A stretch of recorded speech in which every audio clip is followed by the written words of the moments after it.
Imagine a pretty bizarre scenario. Okay, I'm picturing it. So you have 7 men, right? And they're marching together through the countryside. Right. And they share this profound lack of common sense, a wildly overactive collective imagination, and exactly one weapon between all of them. Just one weapon for 7 people. Yeah, but it's not just any weapon. It's this impossibly long, absurdly heavy spear. And all 7 of them have decided that they must hold on to it at the exact same time. That is just a recipe for disaster. It really is.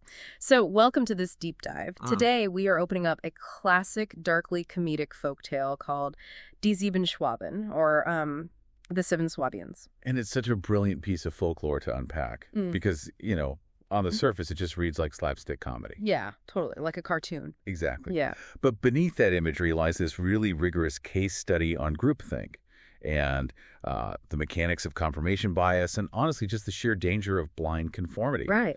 We're looking at what happens when a group collectively agrees to just abandon reality in favor of a shared delusion. And that is exactly the mission for our conversation today. We are pulling the psychological insights out of this story. Right, because there's so much there. Oh, absolutely. So it begins right at the starting line with our 7 protagonists. We've got Hare Schulz, Jackli, Marli, Jergli, Michal, Hans, and Veitli. Quite the crew. Yeah, and they've decided to travel the world, to seek grand adventure and perform heroic deeds. And their strategy for self-defense sets the psychological stage for, well, everything that follows. Because of the spear. Right. They commission this single massive spear, and Hare Schulz places himself at the very front, basically acting as the point man. And the other 6, they line up directly behind him, gripping the shaft, with Veitli bringing up the very rear. Reading about this setup instantly made me think of modern corporate dynamics. Oh, how so? Well, this is essentially the worst team-building exercise imaginable. That is a great way to put it. Right. I mean, they want to feel secure, but they've physically tethered themselves to each other's panic. Yes, exactly. Yeah. If one person on that spear flinches, every single other person gets yanked. And what's fascinating here is that the physical paradox maps perfectly onto organizational psychology. Okay, unpack that a bit. So they look at this giant spear, and they genuinely believe the rigid structure makes them unified and secure. But structurally, it guarantees the exact opposite. Because they're all locked together. Right. By locking themselves to a single axis, they eliminate any shock absorbers. There is literally no room for independent movement or independent thought. Wow, yeah. If the leader trembles, the physical vibration ensures the entire group trembles simultaneously. That makes total sense. So let's see what happens when this rigid structure hits its first actual stress test. The first real challenge. Yeah. So it's dusk in the hay month, so we're talking high summer. The group is exhausted, trying to reach a village for the night. Set in the scene. Exactly. And suddenly, behind a bush, a large bug, maybe a hornet or like a big beetle, it just buzzes past them. It's just making a normal, everyday droning sound. But Hare Schulz, who is standing at the front with the pointy end of the spear, he doesn't process that sound as a bug. Not at all. The text notes he actually breaks out in a cold sweat, nearly drops the weapon entirely, and screams to the group behind him. Listen, gotta hear a drum. Okay, let's unpack this for a second. Because I get being startled by a sudden noise, right? Sure, anyone would jump. But this is a massive cognitive leap. A bug to a war drum. And it gets weirder because Jackli, the guy standing immediately behind Schulz on the spear, he instantly agrees. He backs him up immediately. Yeah. Jackli shouts that they are definitely under attack because he can literally smell gunpowder and a match cord. Which is wild. It is. So I have to push back on the story here. Can a brain actually hallucinate a physical smell just because a coworker yelled war drum? I mean, that sounds like a narrative exaggeration. Oh, it sounds absurd, I'll give you that. Yeah. But it is actually a textbook depiction of sensory distortion fueled by social contagion. Wait, really? So he's not just making it up? No. Jackli isn't lying just to fit in.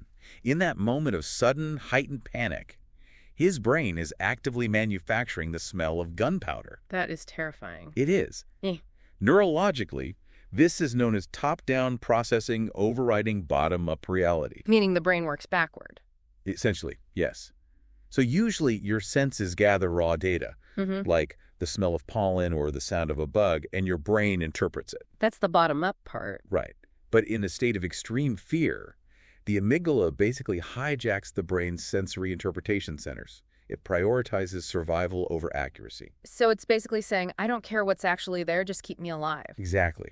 When a trusted leader screams that a threat is present, the follower's brain accepts this as an absolute, undeniable fact. Because Jackli's brain believes a battle is starting, it actively searches for olfactory evidence, like gunpowder, to validate the leader's reality. And when it can't find it, it hallucinates it.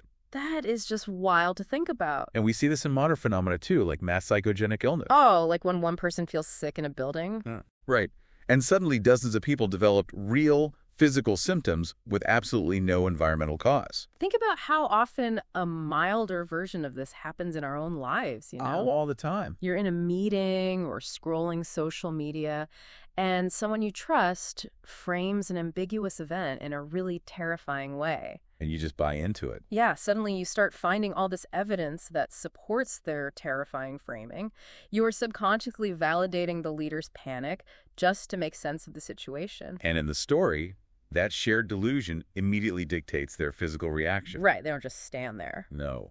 The bug buzzes, the imaginary drums beat, the phantom gunpowder fills their noses, and Herr Schulz just completely loses his nerve. He totally bails. He does. He drops his end of the spear, abandons his post, and jumps a fence to flee. But he doesn't look where he's landing. Not at all. He lands directly on a hay rake that was just left in the field, and the handle flips up and smacks him right in the face. Which is just classic slapstick. It really is.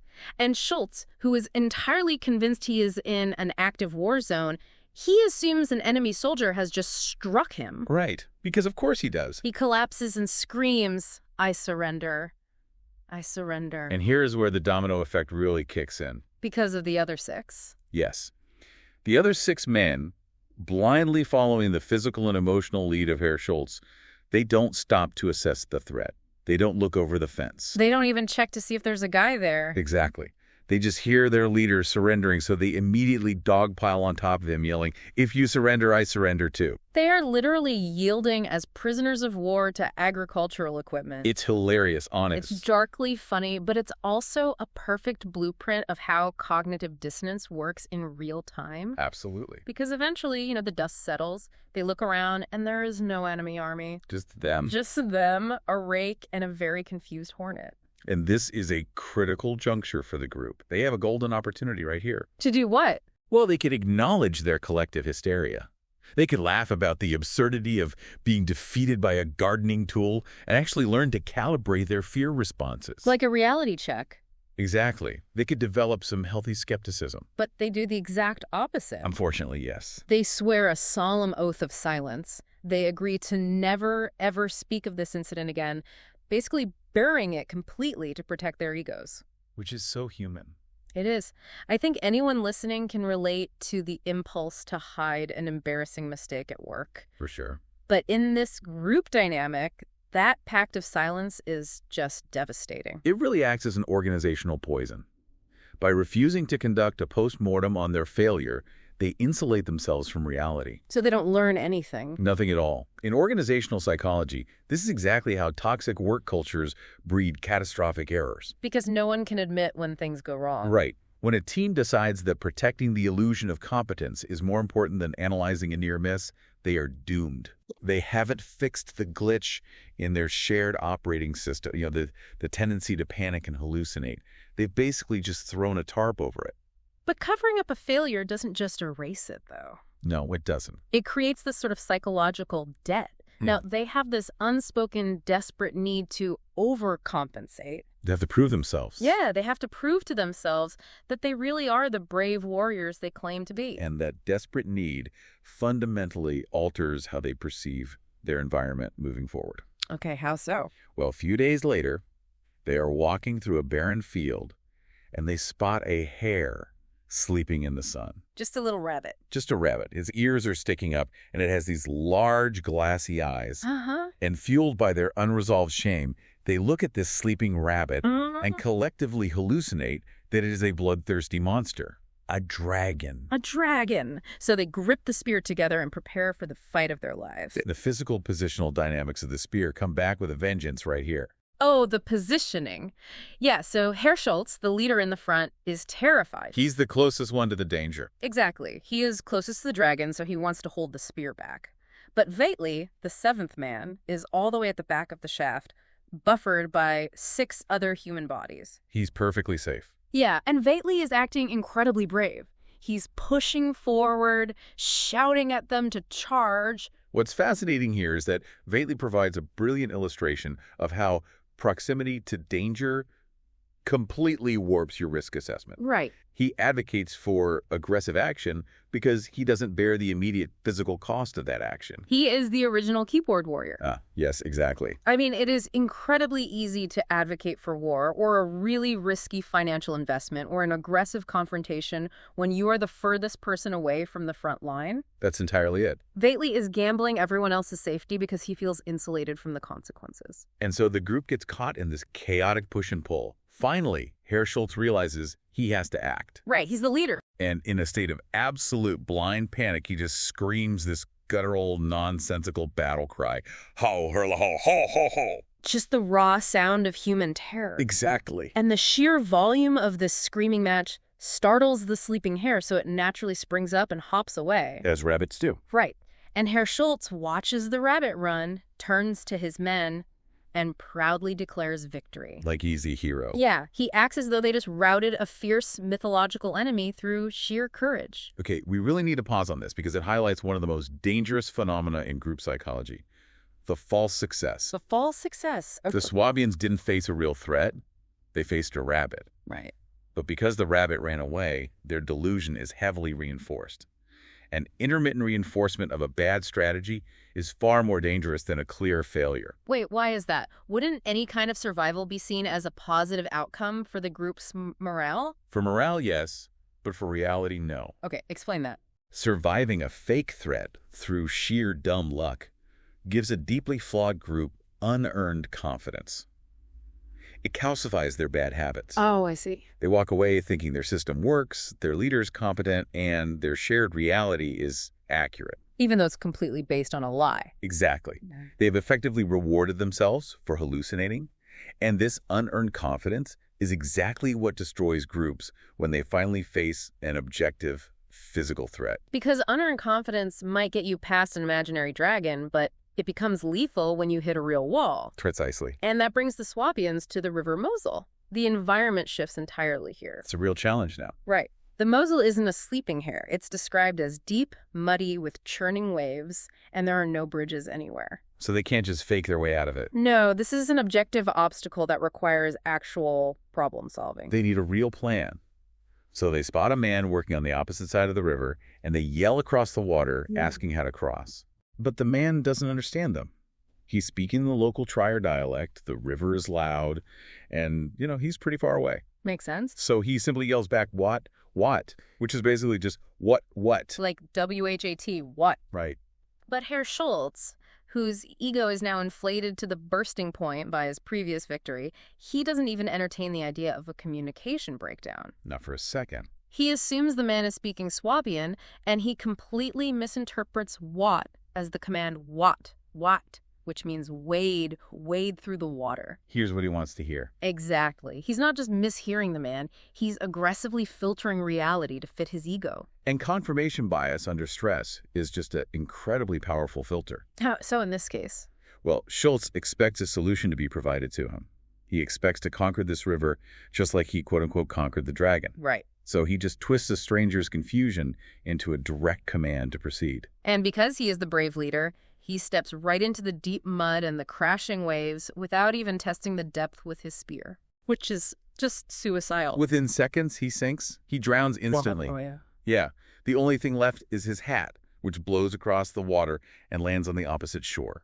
It is a really stark, sudden end for the leader. But honestly, the true horror of the story psychology is revealed in the reaction of the followers.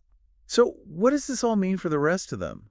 Because what happens next is just wild. It really is. A frog hops out of the mud, sits right next to Herr Schulz's washed-up hat, and starts croaking. What? Right. The remaining 6 Swabians, who are still standing on the far shore, they hear this noise. They see the hat. hear the amphibian, and collectively agree that this frog is the voice of Herr Schulz calling out to them. They actually think the frog is their leader. Yes, telling them to wade across. They literally say to each other, well, if our companion, Herr Schulz, can wade across, why can't we? That's just tragic. It is. Without even looking for his actual body, all 6 of them jump eagerly into the churning river, and they all drown. A frog killed 6 of them, and no one from the Swabian League ever came home. That's rough. It is a grim punchline, for sure. But it perfectly encapsulates the ultimate physical cost of outsourcing your cognition. Because they just stopped thinking. Completely. Oh, yeah. Throughout their journey, these men slowly stripped away their individual ability to assess reality. They completely unlearned how to think for themselves. They relied entirely on the consensus of the group, which was guided by the misplaced confidence of the leader. Right. They followed Herr Schulz without question when he ran from a bug. They followed him without question when he screamed at a rabbit. So it's just a habit by them. Exactly. By the time they reached the river, their habit of blind conformity was so deeply ingrained that when the leader actually disappeared, they simply followed the illusion of the leader, which was literally a croaking frog right to their demise. You are outsourcing your survival instincts to a frog because it's easier than questioning the system you've built. That's the core of it. It is incredibly easy to laugh at the Swabians and think, you would never be that foolish.